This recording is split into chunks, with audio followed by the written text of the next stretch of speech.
તમે તમારા બધા પ્રયાસ કરી લીધા, બીમાર પડ્યા તો ડોક્ટર દવાખાના કરી લીધા, નોકરીઓમાં નથી મળતી ને તો રાત દાડો કદાચ બધાને કગરી નોકરીઓ માટે થાક્યા, દીકરાનો સંબંધ નહીં થતો ને તો આખા સમાજમાં બધી જગ્યાએ ઢોલ વગાડી મારા દીકરાનો સંબંધ કરવો છે, પણ કોઈ સમાજમાં કોઈએ હાથ ના ચાલ્યો, કોઈએ હોંભર્યું નહીં, કોઈ ડોક્ટરે હાથ છોડી દીધા. તારે મારા જેવી માતા હોંભરે છે, નકર આજ પેલા માતા કોઈ ના હોંભરે.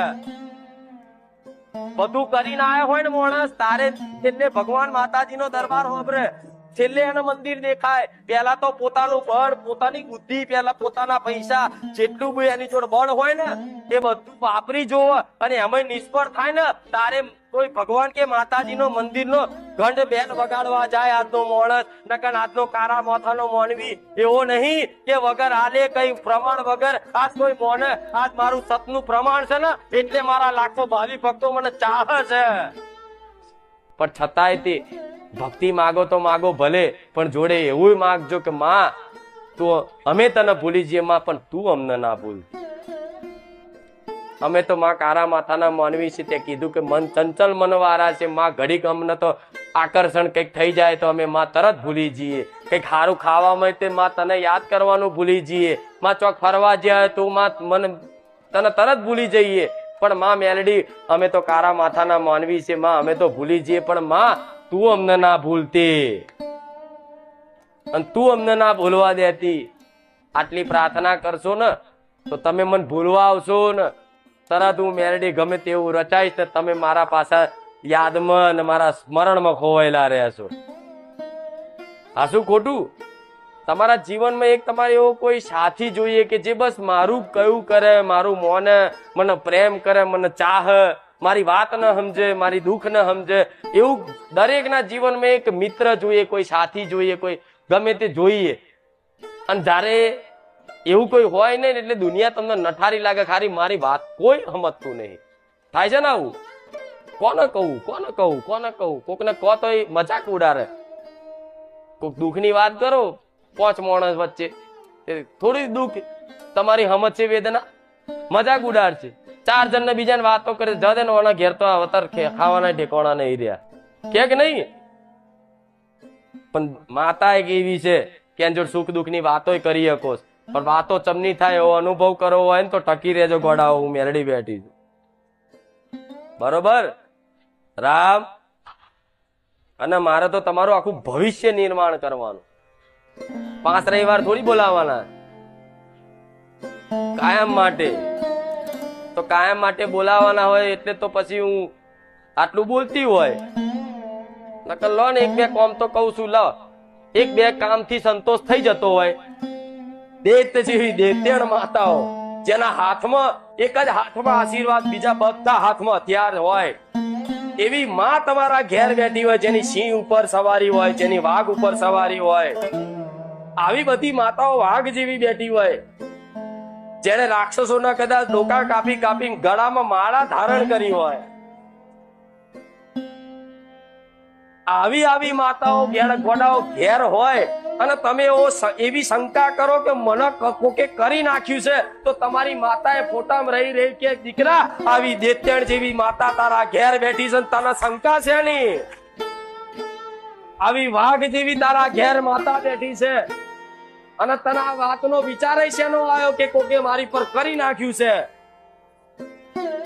વડા તમારી એ વિશ્વાસ ઉપર કલંક થાય જ્યારે તમે આ વાતનો સંદેહ કરો કે મને કોઈ ભૂત નડે છે, મને કોઈ ચુડેલ નડે છે, મને કોઈ માણસ નડે છે, મને કોઈ વિદ્યા નડે છે, કોઈએ મારો ધંધો બાંધી દીધો છે, કોઈએ મારા ઘર ઉપર કરી નાખ્યું છે. તારે તમારી માતાએ દીવામાં બેઠેલી માતા વડા એવો અફસોસ કરતી હોય કે હટ મારા દીકરાને એટલો વિશ્વાસ નહીં કે એના ઘેર બેઠેલી માતા હું ધારું ને તો આખું બ્રહ્માંડ ડોલાવું, એ માતા છે જે કોઈ ગોઠી નહીં. એવી માતાઓ ઘેર દીવો થતો હોય, 2 ટાઈમ એના ભોણું ધરાવતા હોય, એના વ્યવહાર ટાઈમે આવતા હોય, એની આરતી કરતા હોય, એના ફૂલ ચડાવતા હોય, શ્રીફળા ચડાવતા હોય અને રોજ દંડવત થઈ અને પ્રણામ કરતા હોય. અને ગોડા આવી શંકા કરો તો માતાઓ એમ કે દીકરા તને હજુ મારી અલૌકિક મહિમા, મારી આ શક્તિનો અહેસાસ નહીં તો દેવી શક્તિ કમ નહીં ગોડાઓ. હું જેમ છું એવી ને એવી તમારી માતાઓ ઘેર બેઠી છે, એમાં તલ ભાર આગુ પાછું નથી, 1% માત્ર આગુ પાછું નથી કે વધારે ઓછું નથી. તમારા ઘેર જેની એ બેઠી એની એ જ અહીં છું, અને અહીં છું એની એ જ તમારા ઘેર બેઠી છે. પણ આટલી આવી પાવર થી આટલી મારી મહિમા જગતમાં કેમ ફેલાઈ? કેમ કે મારા દીકરાએ મને સ્વીકારી લીધી. મારા દીકરાએ આખું જીવન એને મારા સમર્પિત કરી દીધું, મારા શરણો મૂકી દીધું કે માં તું જે કરે ને લે, હું તારો દીકરો છું, મારાથી કઈ થાય એવું નહીં. હવે તું સંભાળો તો મારી બાપ દાદાની માતા તું સંભાળો, તારે મારા દીકરાને ખોરામ લઈને ફરવું.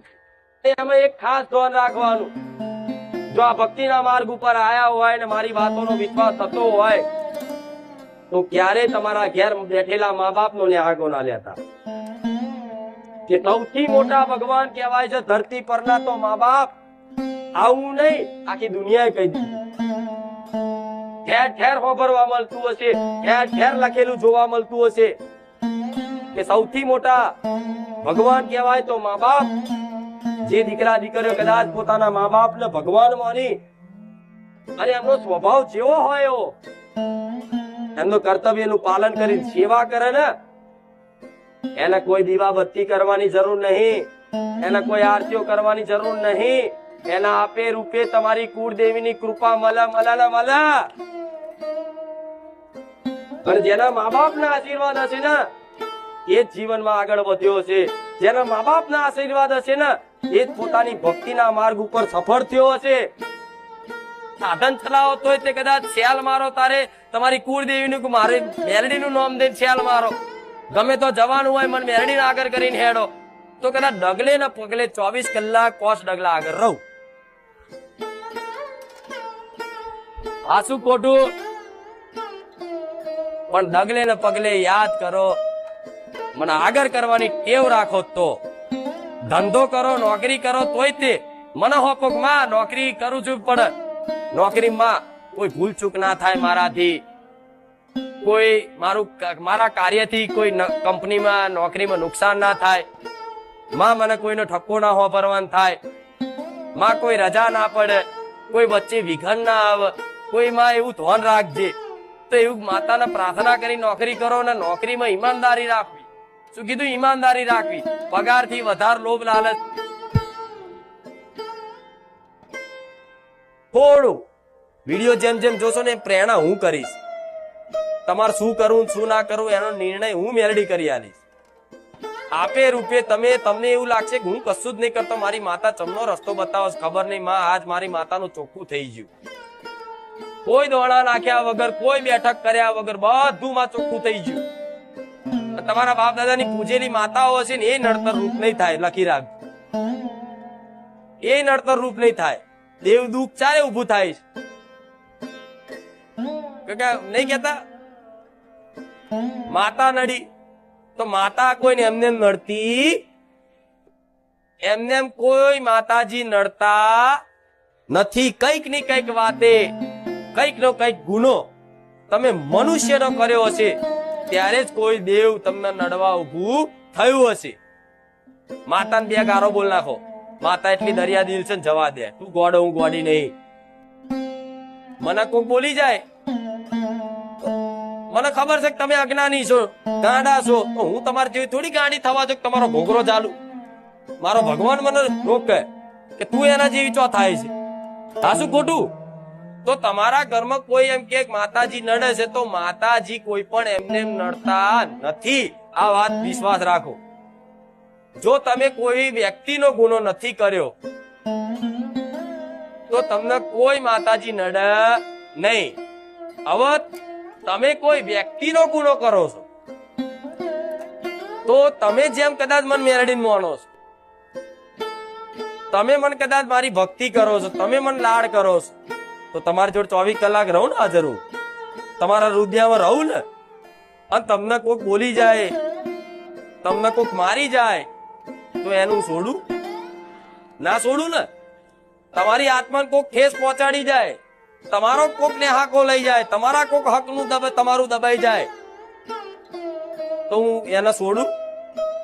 તમે ખાલી પ્રાર્થના કરો, રોઈ જાઓ ને. અમુક લોકો કહેતા હોય છે કે હિન્દુ ધર્મમાં આટલા દેવી દેવતા ચમ છે, હિન્દુ ધર્મમાં આટલા દેવી દેવતા ચમ છે?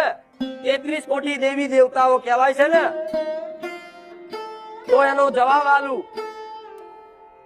કદાચ દેવી શક્તિએ એક એક પ્રાણી લઈ લીધું, પોતાનું કરી લીધું. ભગવાને એક એક પ્રાણી લઈ લીધું કે જેમ બહુચર માએ લઈ લીધો કુકડો, કે આ કુકડો મારો એટલે બહુચર માના નામે કોઈ કુકડા ના ખાય. મેલડી માએ લઈ લીધો બકરો, કે આ બકરો મારો તો મેલડી માના નામે કોઈ બકરા ના ખાય. બ્રહ્મણીએ લઈ લીધો હંસ તો એના માટે એની પર એનો કોઈ શિકાર ના કરે. અને દુષ્ટ માણસો તો હંસલાય ખાવા વાળા છે જગતમાં રાખતો તો. ગડકઈ માં કૂતરો લઈ લીધો જેથી કોઈ કૂતરાને મારે નહીં. ડર લાગે ગડકઈ માં કદાચ રોટી પડશે, એ અતરાત થશે, નારાજ થશે. ગણપતિ દાદાએ ઉંદેડો લઈ લીધો જેથી ઉંદેડા ના મારે. સરસ્વતી માતાએ મોર લઈ લીધો. એવી રીતે દરેક દેવી દેવતા ભગવાને એક એક પ્રાણી લઈ લીધું ને. શંકર ભગવાને નંદી લઈ લીધો જેથી આવા નંદીને કોઈ હેરાન ના કરે, મારે નહીં. આ શું ખોટું? અને ગાયને તો કે માતા કહેવાય, એ તો પૂજનીય છે. તો આ દેવી દેવતાઓ જેટલા છે ને એટલા અલગ અલગ રૂપ લઈ અને અલગ અલગ પોતાનું વાહન કેમ લીધું? કે હિન્દુ ધર્મને માનવા વાળા જે બી છે ને એ માતાજીના નામે કોઈ જીવો પર અત્યાચાર કરે. પણ આજે તો બહુચર માનો કુકડો હોય કે મેલડી માનો બકરો હોય, થઈ જાઓ. અને જે વસ્તુ માને વધારે વાલું હોય, જે વસ્તુ માને વધારે પ્રિય હોય, એ વસ્તુ જો દીકરો કરે તો માની કૃપા વિશેષ એની પર થઈ જાય ને. તો મને વાલું નામ હોય તો એક રામ નામ, એક તમારા જીવનમાં તમારાથી લેવાય એટલું બસ રામ નામનું રટણ કરો, કે રામ નામનું લેખન કરો, કે રામ નામનું ભજન કરો, કે રામ નામની માળા કરો. પણ ગમે તે રૂપે જો કદાચ મારી કૃપા વિશેષ અનુભવ કરવી હોય તમારા જીવનમાં તો રામ નામ જેટલા જપ વધાર કરશો એટલી હું રોમવારી મેલડી વધારે તમારી પર પ્રસન્ન રહી.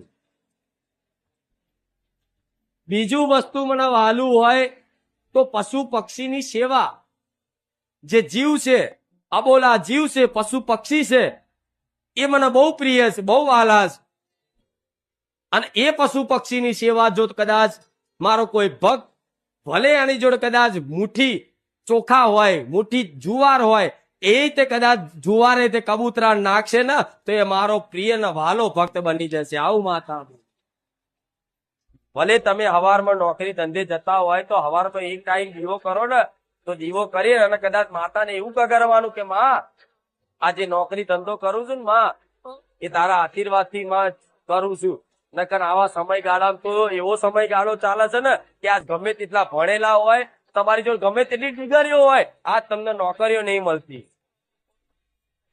જોજો એવા ભણેલા ઘણા લોકો આવે છે કે માં મેં બીકોમ કર્યું ને એમકોમ કર્યું, સાયન્સ લીધું, આ લીધું, નોકરી નહીં મળતી. તો એવું નહીં કહેતી કે ભણવું ના જોઈએ, ના ભણવું જોઈએ. પણ તમારી જોડે જે તે નોકરી ધંધો હોય ને એ તમારી માતાને આગળ કરીને જાઓ અને નોકરી ધંધો કરો. કહેવાય કે માં આ ધંધો માં હું કરું છું, નોકરી હું કરું છું, પણ માં તું મને નિમિત્ત બનાવી આ મારો રોજગાર તું ચલાવજે. માં જે બી કદાચ પગાર લાવી, જે બી માં રોજગાર વેપાર થશે, જે બી માં વકરો થશે ને એમાંથી માં વધાર નહીં પણ 100 રૂપિયા તે તારા નામના કાઢીશ દર મહિને. તમારી યથાશક્તિ પ્રમાણે, તમારા પગાર પ્રમાણે 100 રૂપિયા માં કાઢીશ તારા નામના. આ રીતે કદાચ એની નોમની બચત કરો ને એના નોમથી કોઈ ગરીબ કુવાસીઓ હોય, કોઈ અબોલા જીવ હોય, કોઈ બીમાર વ્યક્તિ હોય, કોઈ વૃદ્ધ કદાચ પીડાતું હોય, એને દવાની જરૂર હોય, એને કદાચ દવામાં 500 રૂપિયા કદાચ કોઈ એવા ગરીબ પાછળ વાપરી નાખો ને તમારી માં પ્રસન્ન થઈ જાય. જે હજારો કદાચ વર્ષો ઊંધી તપસ્યા કરો ને એનું ફળ એક જ દાડામાં મળી જશે. પણ એવો વિશ્વાસ રાખવો પડે, એવી સેવા ભાવના રાખવી પડે. અરે તમારી અંદર ભાવ ના હોય તો તમારી માતા હાથર કરો, એને રાજી રાખવા માટે કરો. થાય કે નહીં આવું?